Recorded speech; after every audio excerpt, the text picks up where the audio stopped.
Pak, selamat sore. Kita lanjutkan kuliah kita.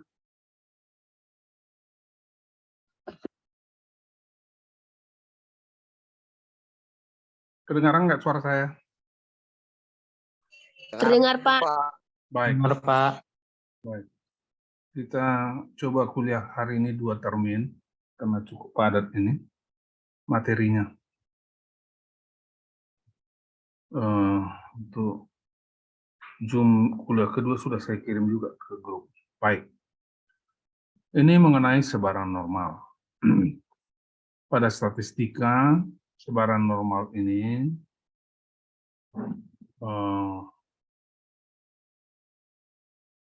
merupakan landasan bagi sebagian besar inferensia statistik. Sebagian besar teori inferensia statistik. Jadi sebaran normal ini coba kita pahami, dan saya akan mencoba menjelaskannya secara perlahan-lahan dengan harapan kalian memahaminya. Nah, supaya bisa kalian pahami, coba buka buku masing-masing. Coba buka buku masing-masing, sebaran normal, bab 7, halaman 179. Bab 7, halaman 179.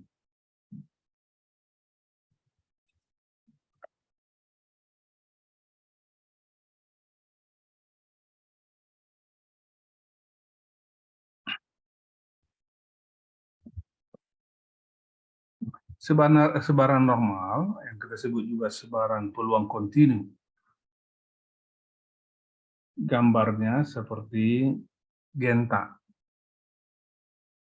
Disebut juga kurva normal. Itu ada di gambar 7.1 halaman 180.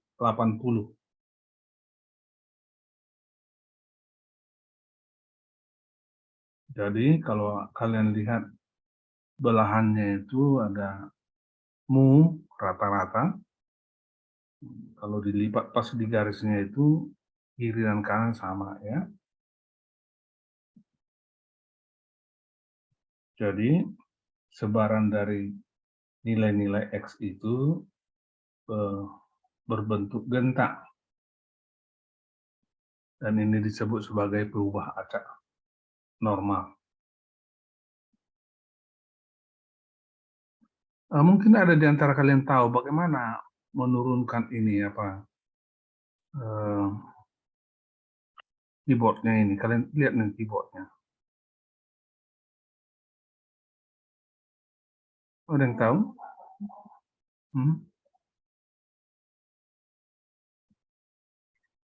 Sebentar dulu ya.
Izin Pak, mic Bapak mati Pak. Terima kasih ya, terima kasih. Sorry. Oke, iya. Udah kedengaran ya? Sudah, Pak. Oke, baik. Terima kasih. Ya. Jadi sekali lagi kurva normalnya seperti gambar 71, dan kalau itu mau dinyatakan, maka seperti definisi kurva normal di kotak itu di bawah itu. Jadi definisi kurva normal, bila X adalah suatu pola acak normal dengan nilai tengah mu dan ragam sigma kuadrat. Kalau diakarkan itu kan simpangan baku. Maka persamaan kurva normalnya adalah, nah begitulah cara menulisnya. N buka kurung X titik koma, mu, koma, simpangan baku sama dengan 1 per. Nah inilah dia persamaannya. 1 per akar 2 pi simpangan baku kali E pangkat untuk X lebih besar dari minus tak terhingga, lebih kecil dari tak terhingga. Pi adalah 3,14159 dan E adalah sama dengan 2,71828. Ini sudah dihitung pada tahun 1700-an. Ya. Persamaan ini sudah ditemukan pada tahun 1700-an oleh Gauss maupun ahli yang lain. De Moivre.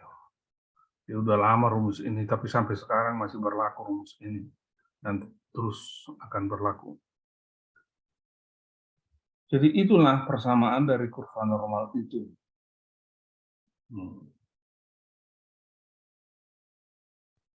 Jadi kalau nilai mu dan nilai simpangan bakunya sigma diketahui, maka kurva normalnya telah tertentu dengan pasti.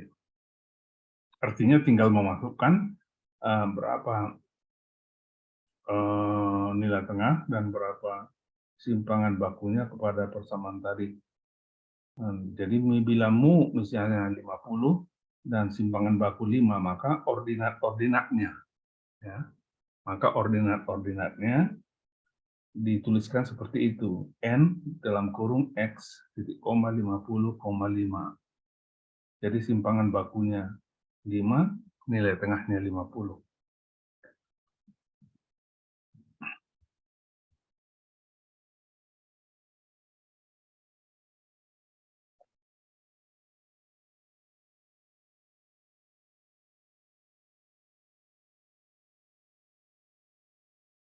Coba lihat gambar 72, diberikan dua sketsa kurva normal yang mempunyai simpangan baku yang sama. Ya, simpangan baku sama, sigma 1 sama dengan sigma 2, besarannya sama. Tetapi nilai tengahnya berbeda. Mu 1 tidak sama dengan mu 2.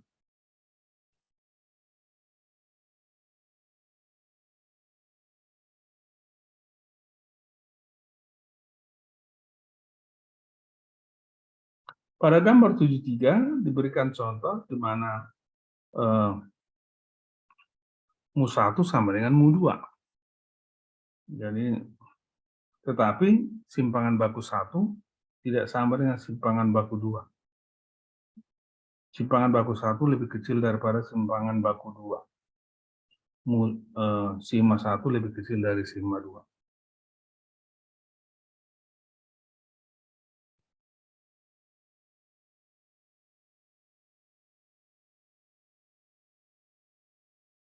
Jadi gambar 72, gambar 73 berbeda prinsipnya. Nah, gambar 74. Mu 1-nya tidak sama dengan mu 2. Dan juga simpangan baku 1 tidak sama dengan simpangan baku 2. Lebih kecil simpangan baku 1 daripada simpangan baku 2.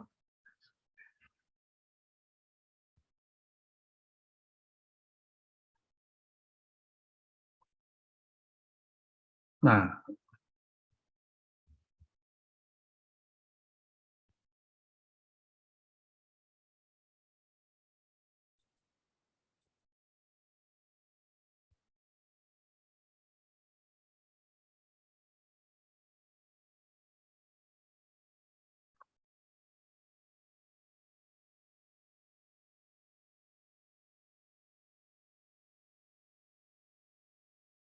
Luas daerah suatu kurva peluang itu sama dengan 1. Itu sudah sejak awal saya sebutkan. Saya tekankan lagi bahwa luas daerah suatu kurva peluang itu sama dengan 1.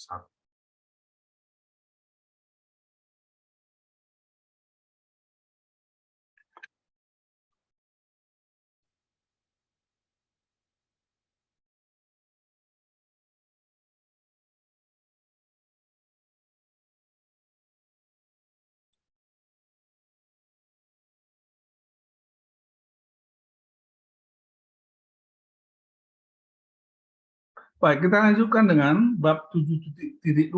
Coba boleh lihat bukunya bab 7.2. Sengaja saya lambatkan sedikit karena memang membutuhkan konsentrasi kalian untuk mengikuti ini.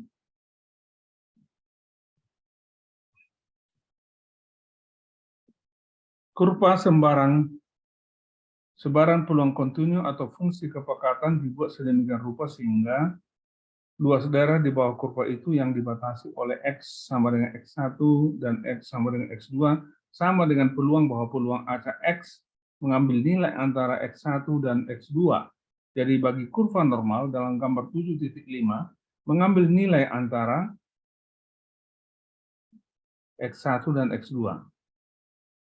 Jadi bagi kurva normal dalam gambar 7.5 itu dapat dituliskan peluang P. Ya, coba lihat itu, peluang P. X lebih besar dari X1, X lebih kecil dari X2. Jadi simbol di situ adalah P itu adalah peluang. Dan kalau mau dinyatakan sebagai luas, maka seperti gambar pada 7.5, gambar yang diarsir itu. Luas daerah gelap yang diarsir itu adalah peluang dari X lebih besar dari X1 dan X lebih kecil dari X2.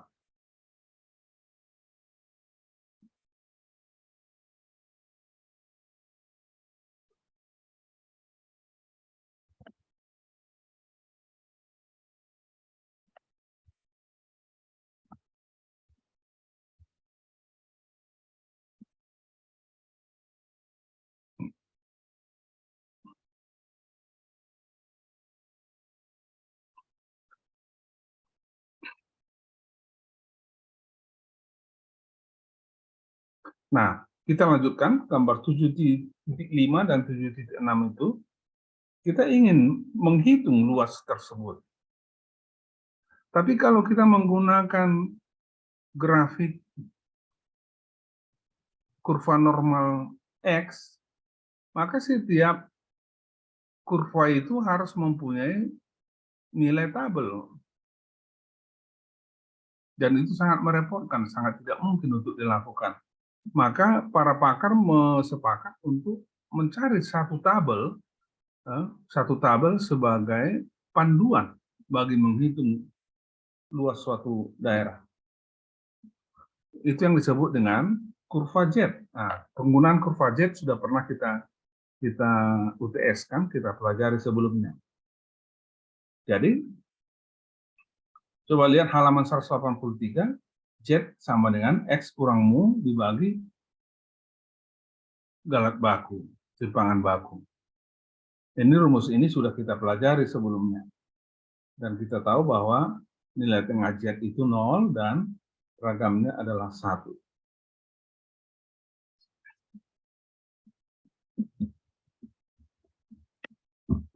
Jadi kalau kita mau hitung halaman 184, bila kita mau hitung luasan dari kurva normal di mana X lebih besar dari 1, lebih kecil dari X2, maka kita harus konversikan dulu ke nilai Z padanannya.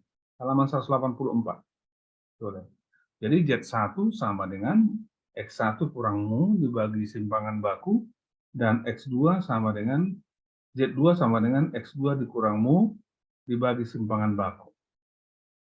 Jadi kita konversikan dulu nilai X itu ke nilai Z. Sekali lagi saya ingatkan kembali bahwa soal nilai Z ini, mengapa kita konversikan ke nilai Z, sudah pernah kita pelajari sebelumnya. Ya, kita bandingkan satu mahasiswa mengambil mata kuliah kimia, dan juga sekaligus dia mengambil mata kuliah ekonomi. Bagaimana nilai Z itu kita gunakan untuk membandingkan di mana dia lebih berprestasi. Nah, rumusnya sama seperti di sini.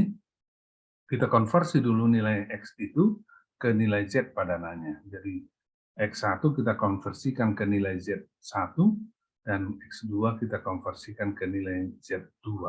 Rumusnya sama, yaitu Z1 sama dengan X1 kurang mu dibagi simpangan baku, dan Z2 sama dengan X2 dikurang mu dibagi simpangan baku. Dengan demikian, maka coba teruskan ke bawah.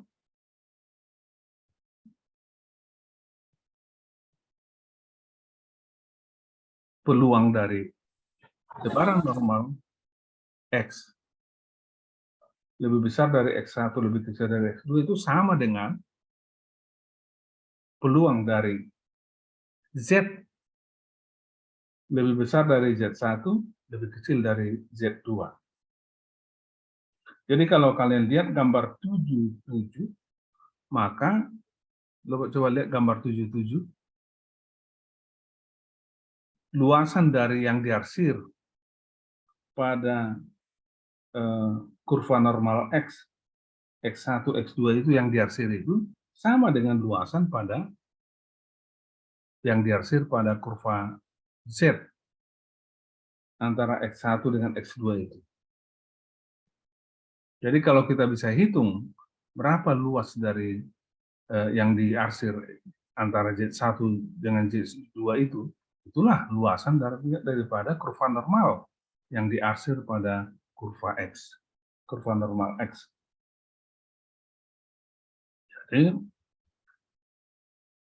Jadi populasi normal asal dan hasil transformasinya di sebelah kanan disebut dengan kurva Z, ya, kurva Z.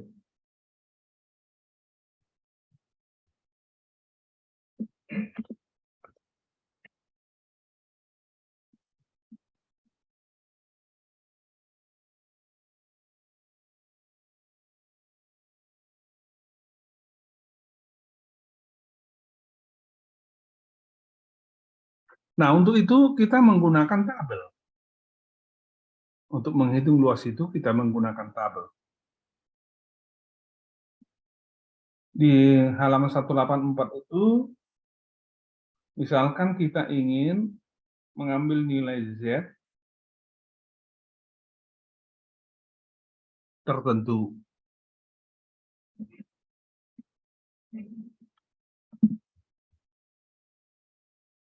Coba kita lanjut ke teladan 1 dulu, teladan 1 di halaman 185.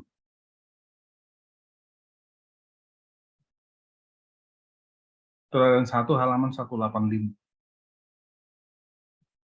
Untuk sebaran normal dengan nilai tengah mu sama dengan 50 dan simpangan baku 10, hitunglah peluang bahwa X mengambil sebuah nilai antara 45 dan 62. Jawabnya bagaimana? Ya, kita konversikan dulu X itu ke Z. Nah, nilai-nilai Z padanan untuk X1 dan nilai-nilai Z padanan untuk X2. Z1 sama dengan 45, rumusnya sudah ada tadi, kurang. Ya, jadi X1 45, nilai tengahnya 50, jadi 45 kurang 50 dibagi simpangan bakunya 10 sama dengan minus 0,5. Untuk nilai padanan untuk X2, yaitu Z2, itu sama dengan 62 kurang 50 dibagi 10 sama dengan 1,2. Nah, kalau kita gambarkan ini, maka sebenarnya yang dicari itu gambar 78 itu, berapakah luasan dari yang diarsir itu?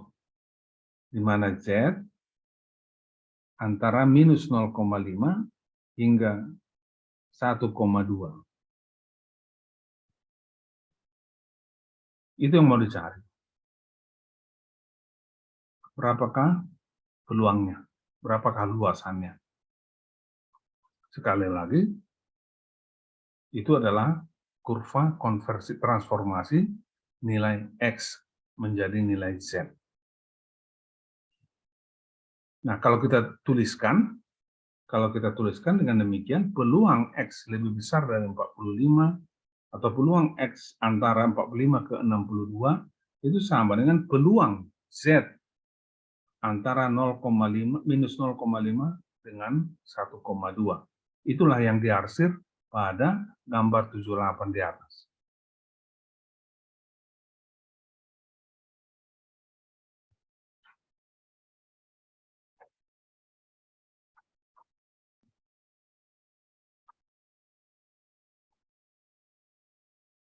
Nah, sekarang bagaimana kita mau menghitungnya?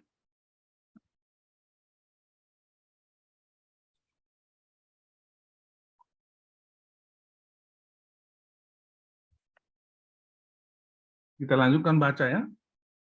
Nilai peluang Z antara minus 0,5 hingga 1,2 diberikan daerah gelap pada gambar 78. Sudah bolak-balik saya katakan. Luas ini dapat diperoleh dengan mengurangkan luas daerah di sebelah kiri Z minus 0 sama dengan minus 0,5 dari luas daerah di sebelah kiri dari Z sama dengan 1,2. Jadi kalau kalian lihat luas Z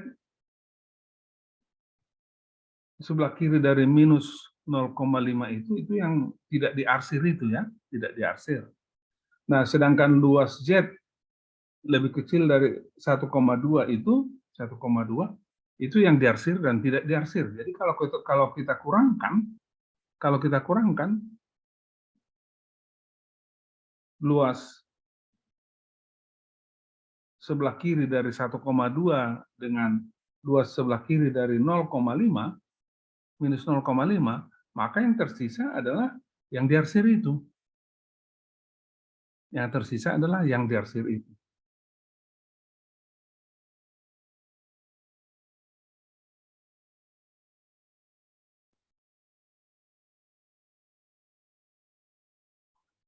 Dengan demikian, sekali lagi, maka penulisannya bisa dibuat kurva X-nya ditransformasikan ke kurva Z, peluang X antara 45 ke 62 itu sama dengan peluang Z antara minus 0,5 dengan 1,2.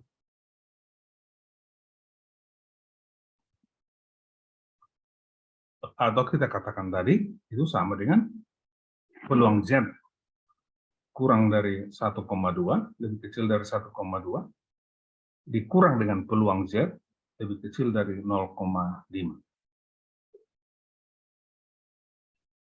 Nah, tinggal lagi dari tabel itu, berapakah peluang Z lebih kecil dari 1,2 dan berapakah peluang Z lebih kecil dari 0,5. Mari kita lihat tabel A4. Tabel A4 itu ada di halaman 470. Ada di halaman 470.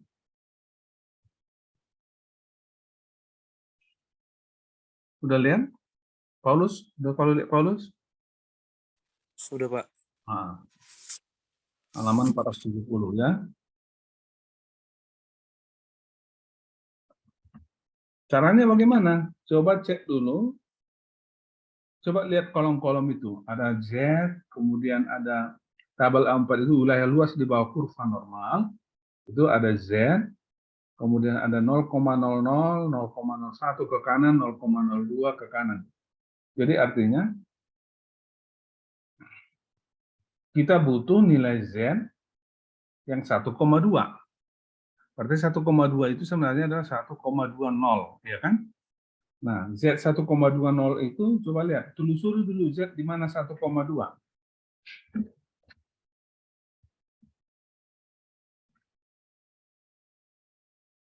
Kau temukan, Paulus, Temukan, Pak. berapa? Berapakah nilai Z 1,2?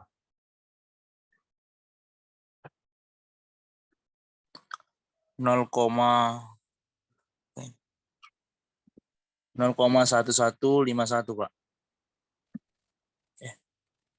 Kok 0,11? Z 0,8849, Pak.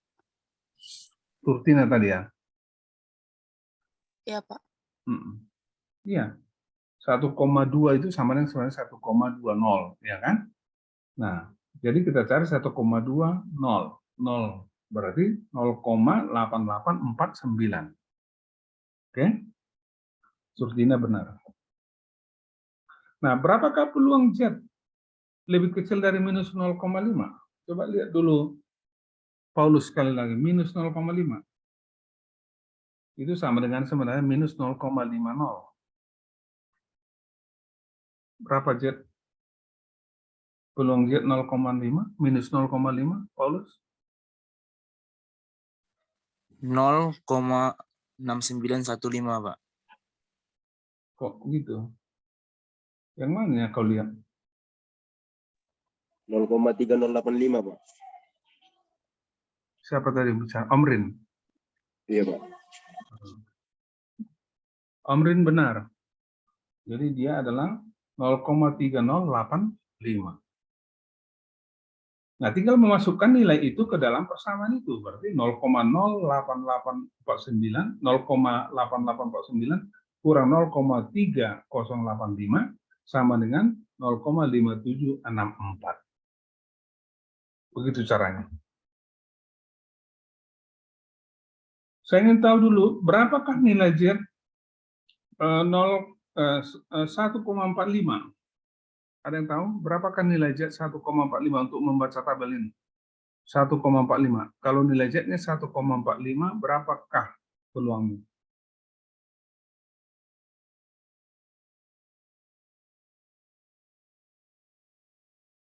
(1,45). Amri, Paulus?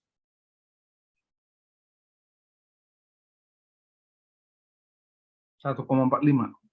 Terlepas dari soal tadi. Hah? Pak. Hah? 0,9265, Pak. Iya, betul. 0,9265. Jadi 14 cari 0,05, koordinatnya itu 0,9265. Makasih ya. Makasih. Siapa nama itu? Surtina. Junitasya, Pak. Berapa yang Tim? 21730001, Pak. Surtina tadi namamu? Junitasya, Pak. Hah? Junitasa? Iya, Pak.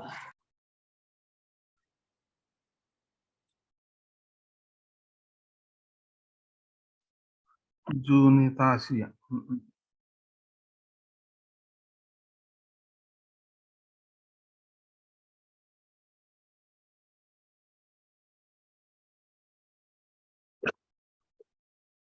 Berarti setidaknya sudah 3 yang mengerti, si Paulus, si Omrin, si Junitasia, dan Surtina tadi. Dan Surtina tadi udah mengerti juga. Atau enggak ada tadi Surtina namanya? Ada? Ada, Pak. Ada kau jawab tadi Surtina kan? Ada, Pak, yang 1,2, Pak.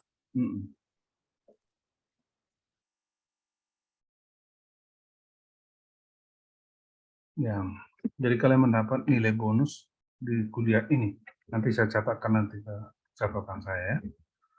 Itulah untungnya kalau merespon dengan benar. Tapi kalau salah saya tidak hukum. Kalau benar saya kasih reward. Nanti saya dalam perhitungan nilai nanti kalian mendapat bonus dari saya. Berapa besar bonus jawaban ini ya nantilah kita lihat ya. Tapi yang pasti menolong. Itulah dia.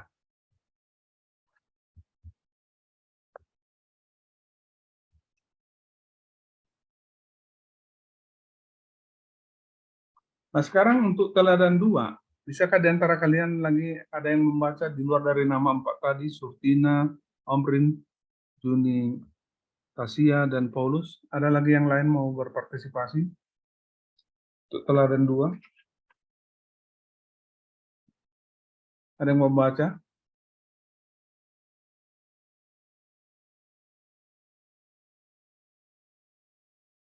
Maksud saya jangan si Omrim, jangan si Junitasia, jangan si Sartina, jangan si Paulus. Ada yang mau membaca? Teladan 2?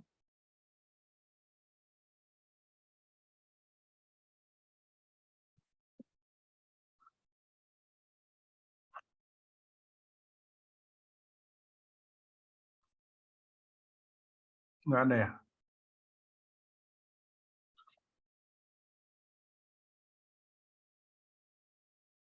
Baik, di teladan 2, untuk sebaran normal dengan mu 300 dan simpangan baku 50, hitunglah peluang bahwa perubahan ACX mengambil suatu nilai lebih besar dari 362. Itu berarti maksudnya yang kita harus hitung adalah peluang X lebih besar dari 362. Kalau kita lihat di gambar 7.9, itu adalah yang diarsir itu, yang hitam itu. Yang hitam itu. Jadi kita harus cari nilai padanannya, yaitu nilai Z. Rumusnya tadi sudah ada, yaitu nilai X dikurang nilai tengah dibagi simpangan baku. Jadi Z sama dengan 362 dikurang 300 dibagi 50 sama dengan 1,24. Jadi nilai Z itu 1,24. Jadi peluang X lebih besar dari 362 itu sama dengan peluang Z lebih besar dari 1,24. Kita sudah katakan tadi bahwa luasan kurva itu 1. Berarti kan nilai yang di peluang Z itu, peluang Z lebih kecil dari 1,24 itu bisa kita hitung. Peluang Z 1,24 itu bisa kita hitung. Yaitu 1 kurang peluang Z lebih kecil dari 1,24.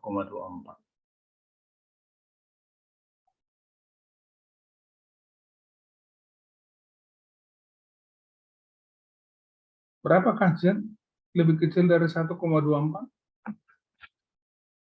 Lihat lagi di tabel A4. Paulus, coba lihat Paulus.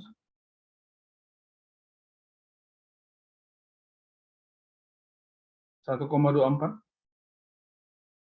Berapakah di tabel A4 itu peluang Z 1,24?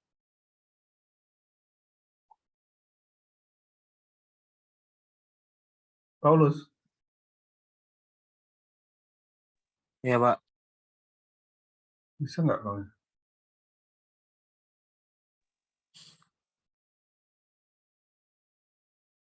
1,24.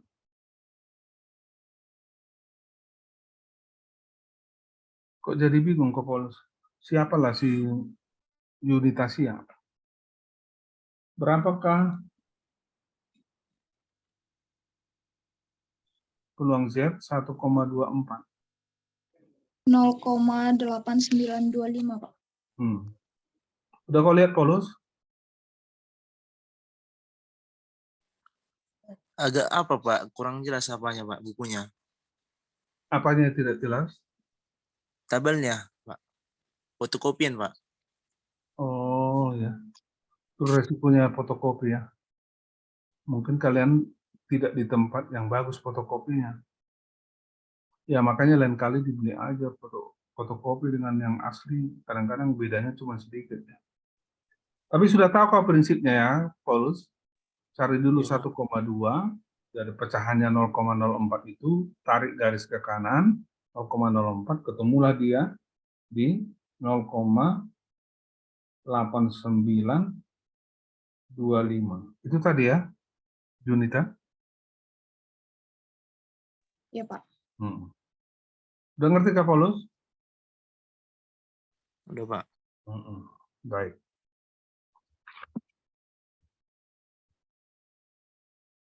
Jadi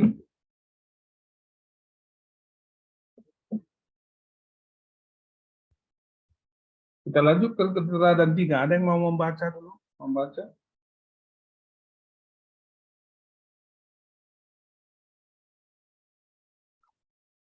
Saya Pak. Siapa namamu? Diki Hutagalung Pak. Oke, Diki.